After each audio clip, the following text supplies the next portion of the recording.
I'm Dr. Mark Hatala, and I want to welcome you to our discussion of common student errors with citation and how to avoid them in your paper. But first, please buy my books.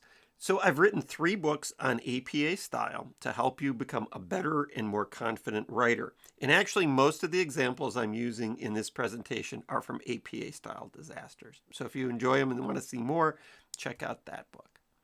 So if you have a citation in your paper, the reference page had better contain that source.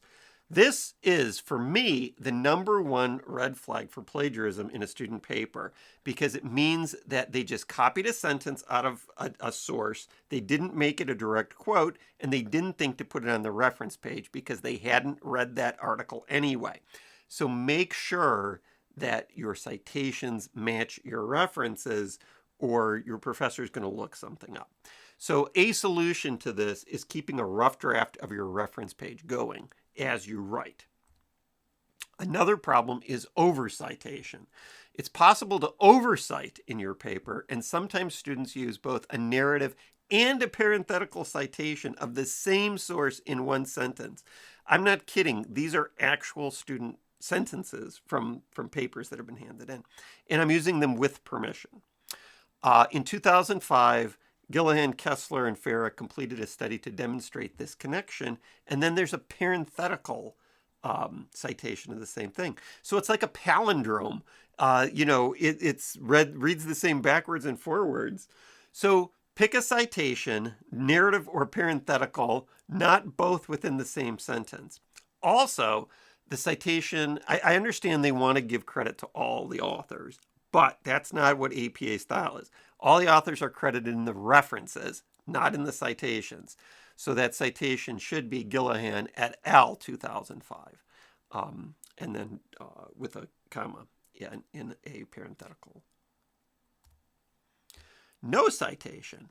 At its core, citation's about giving credit to the ideas of other people, rather than making it seem like we came up with an idea ourselves. Now, plenty of D and F papers lack citation, but plenty of better papers also lack citation. So look, there's a sentence that's actually a well-written sentence. CBT works to eliminate anxiety in situations which may trigger compulsions. Okay, now SafeAssign said that was not that's a plagiarism program that students have, or turnitin.com, but I was using SafeAssign. So that is not a plagiarized sentence, but it really should probably have some kind of citation. If CBT does eliminate anxiety in situations which may trigger compulsions, then someone's done research on it, which means someone should be cited. The end of the paragraph. A number of students feel that if they put an author name at the end of a paragraph, they're good. Somehow, that single name parenthetically inserted at the end of 6 sentences covers all that came before. It's like a magic wand of citation that makes the previous paragraph fine. Unfortunately, this is not the case. So the solution is, if you're going to talk about a single source for an entire paragraph, use a narrative citation in the first sentence, because then the reader knows that all the subsequent sentences are still referring to that same study. So it's an easy fix. Author and article names. This is a persistent problem that I see in student citations. They use author names along with the title of the article that the authors wrote as an odd form of narrative citation. So here's an actual sentence again, too. A study entitled Gender and Self-Esteem, which that's actually, I tell my students, don't ever put the title of an article within a sentence, but at least they mostly did it right, because it should be in title case, and it is, but it should be in quotation marks rather than in italics. Conducted by Robert A. Josephs, examined the effect gender has on self-esteem. Robert A. Josephs, do I need to know his first name and middle initial? Am I going to send him candy or flowers or some gift of some sort? We use last names in APA style. So corrected. Oh, and there were 2 other authors with this article too. Josephs et al. 1992 examined the impact of gender on self-esteem. Easily cleaned up.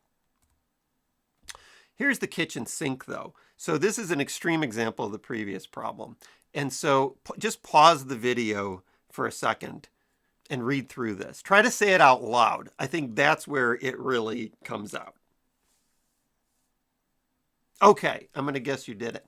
My favorite line in this is the children in the United States who are under 14 years old or younger. That's, huh? What are they saying? So I think they basically just cut and pasted from their reference page, because that's why they have the first, the initials of the authors in the sentence in an ampersand. If you have an ampersand in your sentence, you're probably making a serious error. They did correctly, though, put the title of the article in title case and in quotation marks. So credit for that. The corrected version should be over 2 million children aged 14 or under were hospitalized in the United States in 2004, because really everything else is superfluous. That's the point they're trying to make. So make that point. Finally, is our lightning round. So this is the stuff that I've seen that is just head-smackingly like, why did that happen? Alphabetizing the authors within a citation. So I can see their reference list, but within the citation, they've alphabetized the authors.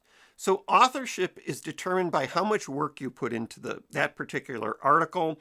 It's usually based on writing, because writing's the hardest part of doing research. It just is.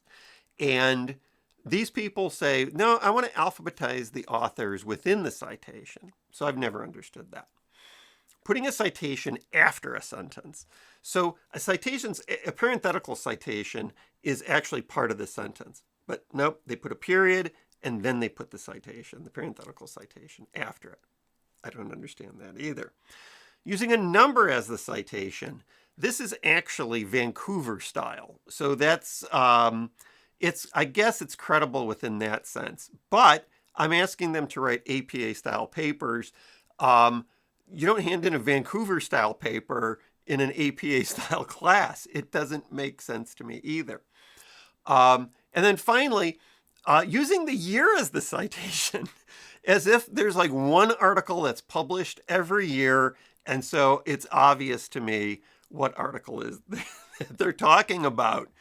And so I'll leave it at that. I want to thank you for listening to this. This has actually been like a therapy session for me. So thanks for listening and good luck with your writing. And I would encourage you to visit us at apacentral.com for more videos and other materials to help make you a better writer. But have a great day.